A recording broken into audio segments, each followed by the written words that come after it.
Our good friend Donovan Campbell joins us as an FIU grad. I know you're all fired up with some big changes with the FIU football program to hopefully turn things around. That's right, Mike. The Florida International University athletic scene has a couple new sheriffs in town who both hope to make the Panthers sports a powerhouse moving forward.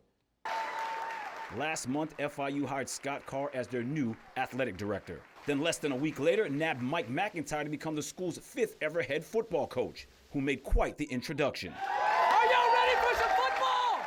Marking his 3rd stint as a head coach, the Miami native was born for this. You have the voice of a football coach, you know, you got a little twang to it. I mean, I'm sure you heard that before. You got a great set of hair, so the locks are flowing. Got a great set of hair. I like that. Great set of hair. That's good. You just look and sound like a football coach. You ever heard that before? You know, I grew up a coach's son, so I probably talk and act like, you know, they say the apple doesn't fall from the apple tree, and I guess that's part of it. Attempting to right the ship for FIU football will be a daunting task. However, the 2-time Coach of the Year and the school's new AD hope to lean on both geography and college football's new rules to make the Panthers a premier sports program. We got to do some hard work, need a little bit of patience while we're getting things where we need them to be, as Coach has talked about, getting some more student athletes here and taking the current team that we have and just really building that. The great thing that I think is an advantage for us is this new transfer portal, because there's a lot of young men that say, well, I want to kind of get out of Miami, and they go away, they go to some really cold places, and they start wanting to come back. While replacing almost half of last year's roster, as well as rebuilding a program that hasn't beaten an FBS opponent since November of 2019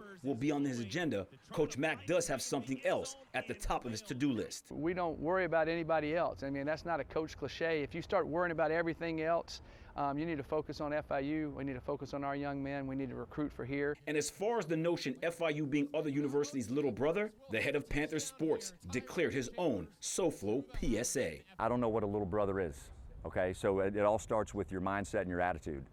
There is no little brother. We're FIU. We've got Panther pride. We're the Panthers. We're not going to back down to anybody. Now that's what I'm talking about. AD Carr also mentioned he believes FIU is a sleeping giant and ready to wake up.